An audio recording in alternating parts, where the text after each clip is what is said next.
And we are live.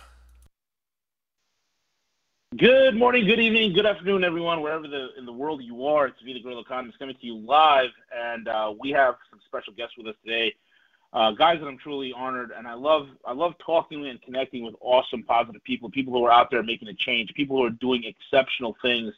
And our guest today is somebody who's just like that. He is an incredible man. He's none other than Stefan Wilson. Now, if you guys don't know who Stefan Wilson is, and if you're outside the realm of motorsports, I will give you a little bit of a background on Stefan and also his partner Anders, aka the Viking Krohn.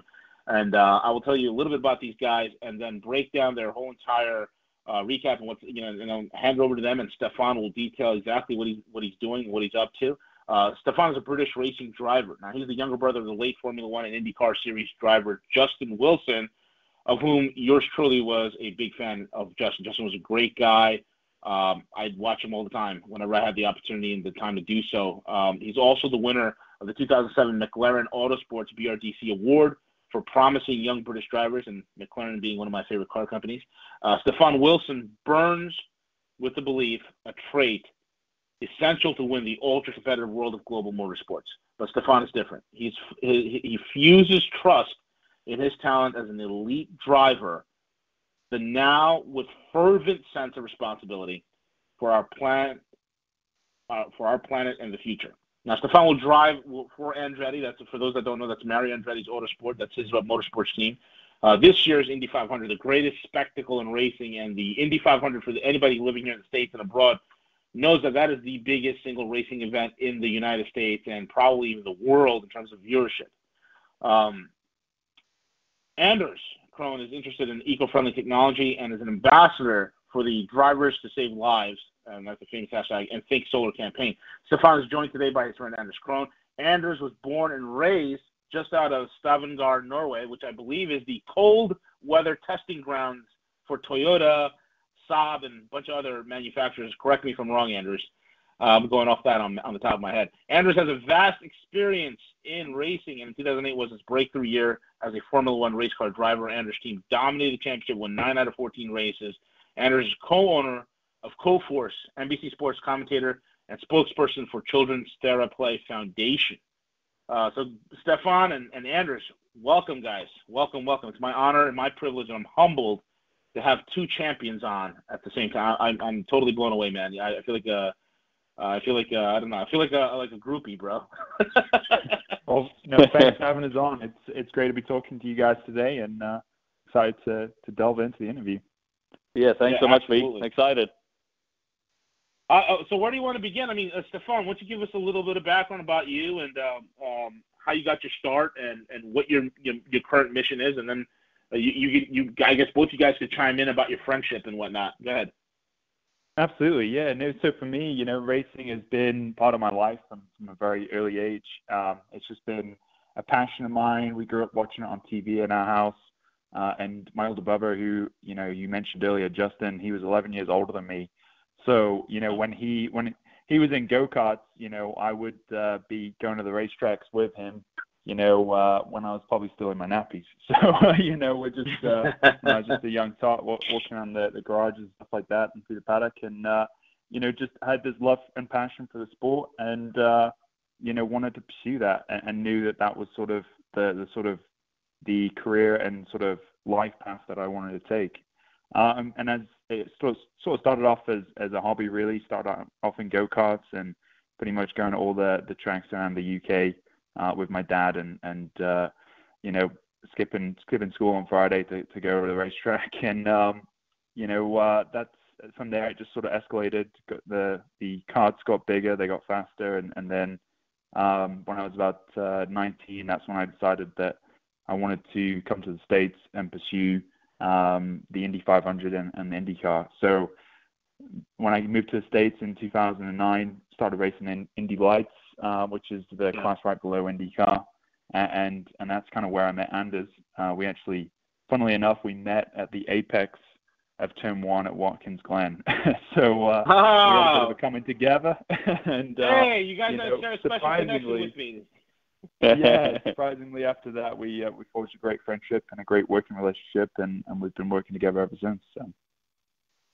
Talk about serendipity. And Stefan's actually being way too nice about it because I basically just torpedoed him, and somehow he still managed. He didn't speak to me for 6 months, but he was still nice to me. So, yeah. I got you back there, didn't I? And then he actually, about 6 months later, T-boned me. So I guess then we were even, and then we decided, hey, let's just be friends because we're clearly both, idiots. So. You guys are doing the Niki Lauda, James Hunt thing all over again. Huh? Oh, they turned out, great. Rivals. We're just really good friends that push each other, and just not even on the racetrack. Well, sometimes most of the time on the racetrack, but outside of that, on the sort of business front that accompanies our sport, we've been working really closely together on that. So it's been really fun. Awesome. Watkins Glen of all places, and that's a track that I would frequent whenever I get a chance over here in New York. So it's pretty cool that all three of us are even talking. That's pretty serendipitous, man. I love it. That's awesome. So you guys became friends via accident, so that's pretty awesome. Where did this synergy come from in terms of what you guys wanted to do, in terms of your outreach in order to make this world a better place and take it just beyond the realm of motorsports and then somehow connect it all back? Well, I don't know if you want to take that one, Stefan, but I think kind of where we typically, in my perspective anyway, with my company, I try to never mix business with pleasure. And obviously Stefan was always a close friend, so I don't think we ever really had any intent of working together. But we had the unfortunate pleasure, I suppose you can call it, of seeing something that someone that was helping him back in the day were going to put out on his behalf when he was launching the Think Solar campaign, and I saw this at his bachelor party in Vegas of all places, and said, under no circumstance can this be sent out to anyone whatsoever. Let's just help you out a little bit. And so kind of one deck turned into two decks turned into 5 meetings turned into a full-blown management deal. So it never intended to be kind of what it is now, but looking back on it, the last 2 years, they've been absolutely crazy. We've launched some crazy cool initiatives like the Think Solar initiative, working with the Indiana Donor Network for Driven to Save Lives, and it's been a ton of work, but it's been amazing being able to make so much cool stuff happen. Absolutely, yeah. No, exactly what Anders said. I was always hesitant to sort of, we're always really close friends to then start working together on these business aspects. Yeah, and then, for me, I was really always passionate about philanthropic, ties and tying that into the race program. So Think Solar and Driven to Save Lives were initiatives that really wanted to push forward and really looking at things. Anders, what he's doing with Coforce, the company Coforce, if you need to check it out. They're really good at what they do in terms of marketing, and for me, it was a no-brainer really to sort of start working with Coforce and Anders to move these philanthropic campaigns forward. Yeah, absolutely. Driven to Save Lives. This, I assume, was born out of the tragic loss of your brother Justin.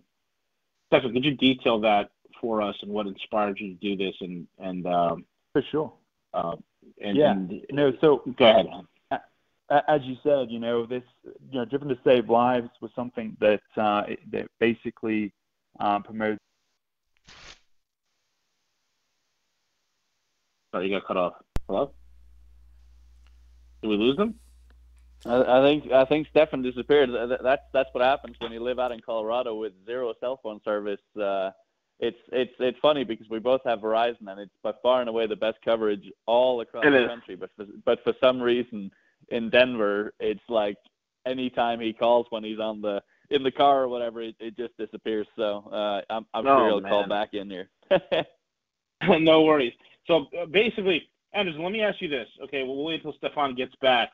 The Think Solar campaign. What is that all about, man? Well, Stefan, it's kind of funny coming from a race car driver, but Stefan's kind of always been caring of the environment. If you ever go to his house, he has like a 750-gallon tank where he has basically a whole ecosystem for fish and algae and all sorts of stuff like that. So he's like, in my opinion, weirdly obsessed with nature and kind of caring for it. And so he came up with this idea that he felt like, we're not really, the racing environment as kind of heavily centered around Fortune 500 companies. He never really felt like there was a lot of them that were implementing sustainable energy sources. So he basically came up with the idea that how about we run a solar campaign for getting more and more companies involved with racing to implement solar technology and use that to help offset the carbon footprint with racing. So started off originally just as sort of a marketing campaign, and actually we did a solar donation campaign to families in need in Africa to help eradicate the kerosene lamps. And in doing so, we were able to help a lot of families in Africa, but also completely offset Stefan's carbon footprint with the 2016 Indianapolis 500. So it was a really cool campaign. It was great to be able to give back, and kind of the reason why I like doing those sort of things with Stefan is because he's not putting on a front. That's just who he is, and he legitimately cares. So it makes these sort of campaigns easy to see through. Stefan, let me ask you this. Guys. I no worries. Made it back. I had some technical issues. No worries. Anders was just describing your 750-gallon tank. I just want to know that 750-gallon tank, do you actually go swimming in it? I think he's being a bit exaggerated there. It's not quite 750 gallon, but it's definitely a side hobby that I enjoy and trying to do that. It's not slight. There's nothing slight about it. But yeah, no.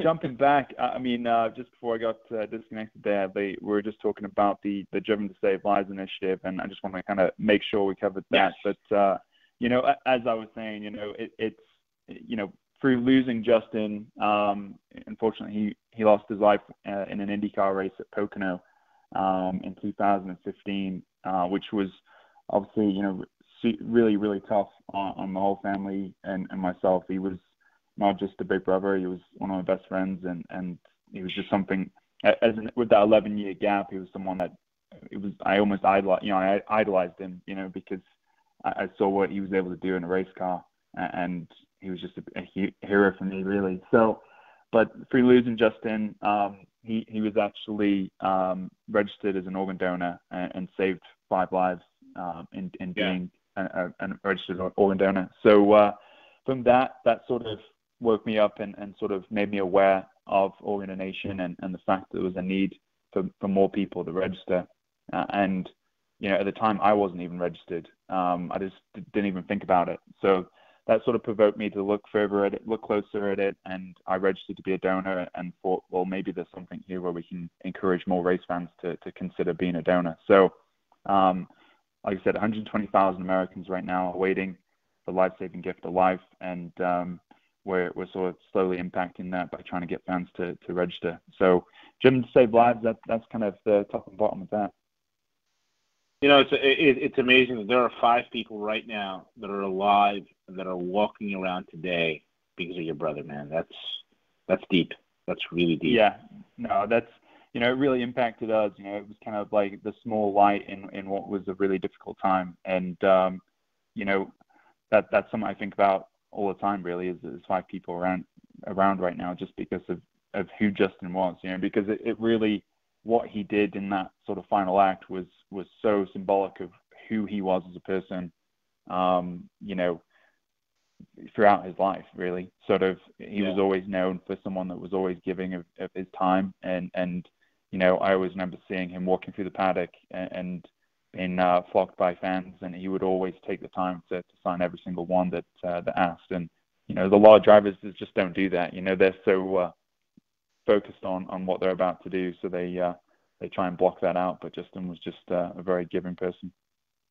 Yeah, absolutely, man.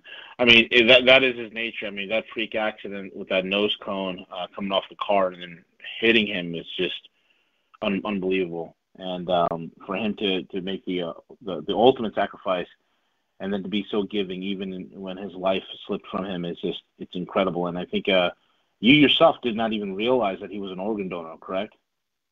Yeah, no, I mean, it's just something we never really talked about. And, it wasn't even sort of, a cause that I was really knew that much about, which, sort of really highlights to me why Driven to Save Lives is important, because I think it's important to talk about this cause, this issue.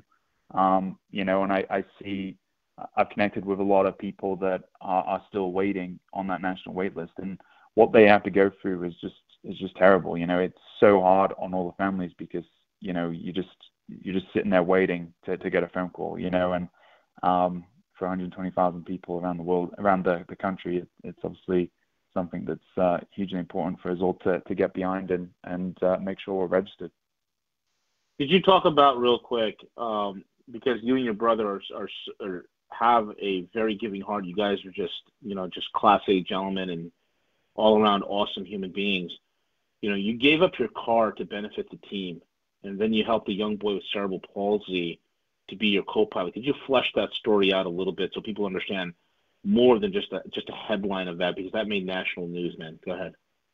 Yeah. I mean, there's sort of two stories there. Like, the story from this year's Indy 500, we had an opportunity to race with Andretti Autosport at the 500 in 2017, which would have been my second start in the race. And at the last minute, there was a decision made by McLaren to run Fernando Alonso at the Indy 500. And unfortunately for me, I was the last driver to be in. And with a name like Fernando, it was desperately needed to make this happen, because I think it was going to be very good for the sport and for the series and for the race. And that's when it was really posed to me that, hey, we really need this to happen. Can you come back next year, pretty much? So that's kind of how that all went down, and I could sort of see why it needed to happen. And then, like you said, with helping the young boy with cerebral palsy, that was actually a lot down to Anders Krohn. Anders works a lot with the Fair Play Foundation, which uses horses and young kids that have disabilities, and it helps them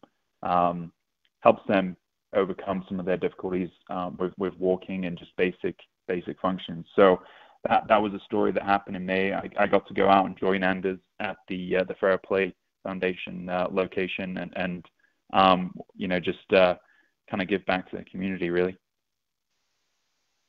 Fantastic.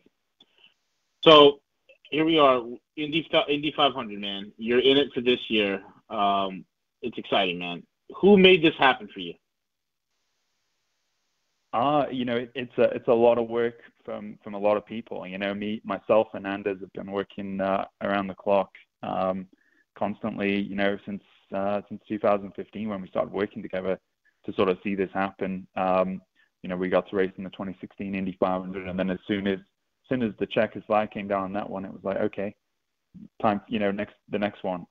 So, it's a lot of hard work by me and Anders, and honestly, I owe a lot to Anders. And then, the sponsors that made it happen too. We've got the Indiana Donor Network that are helping me with the Driven to Save Lives initiative. And then also GapGuard, who's been a long-time sponsor too.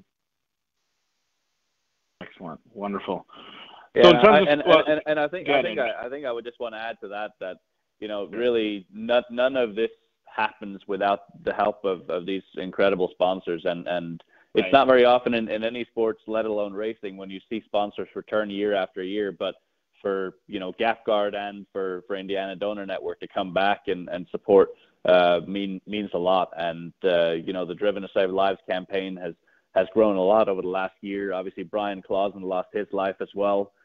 His family are advocates now for the Driven to Save Lives campaign, and kind of the overall direction going into 2018 is no longer just honoring Justin Wilson or Brian Clausen, but we're honoring all the heroes that have donated and given hope to other people. So I think just having Indiana Donor Network so vastly involved in this has been massive, and obviously extremely thankful that that Stefan has this incredible opportunity now with Andretti for 2018. it's just really exciting. It's a lot of work, but it definitely is worth it when the car pulls out of the pit lane and it's doing 200 miles an hour. Yeah, dude, it's exciting. It's racing with a conscience, racing with a heart to give back. It's racing with humanity, man, with a real show and care that you guys are really bringing to this and wanting to give back. Let me ask you guys this. What other sponsors do you guys currently have? Number one, and number two, how can we help? How can we help you guys get more sponsors? And what can people do to get a hold of sponsors for you and help you guys out? Well, yeah, I appreciate the offer there. I mean, our sponsors right now are the Indiana Donor Network, so we're really sort of pushing this cause to raise awareness for organ donation and the need for more people to register. So if you're tied into that cause, definitely you should reach out. But even if it's another, that's not the only sponsor we have. We also have GapGuard, who's been a long-term sponsor for myself, who produce auto parts to stop you dropping your phone down the side of your seat. You may have seen them on TV. And then if people want to get involved, I mean, they can just reach out and contact, or you can reach out to the SOMARK development team on their website. There's a link there to get in touch. Fantastic. So SOMARK, give that website again. That's the SOMARK development site. Got it. So it's so-mark.com/development, folks. That's SOMARK development. I think CJ will have that on the description page, on the description column real quick. So closing comments. Anders, why don't you share your website, your social handles, and support for sponsors and sponsor links, man. Go ahead, Anders.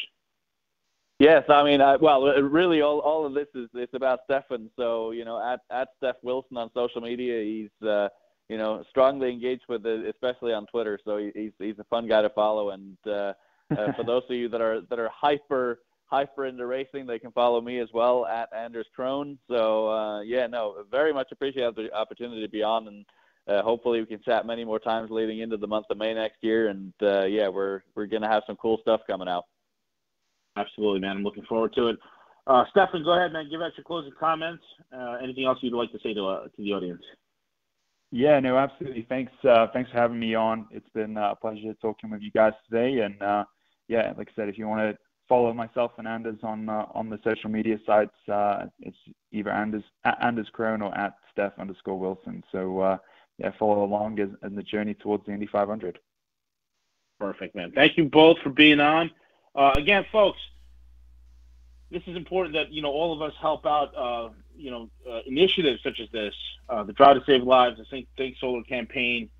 Very, very, very important, folks. I mean, if you have somebody who's a hero like Justin Wilson giving his life, and yet even till this day, his legacy lives on. Not only in his accomplishments in racing, but the fact that there are 5 people out there. 5 people, folks. It could be a relative of yours for all we know, who's living today because of what Justin has done. So again, Drive to Save Lives and Think Solar campaign. These are great initiatives for people to get behind.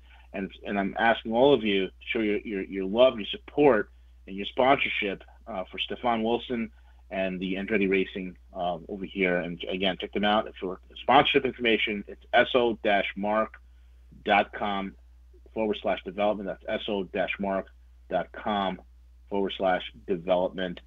Thank you all for listening in, and have yourselves a wonderful week. Take it away, CJ.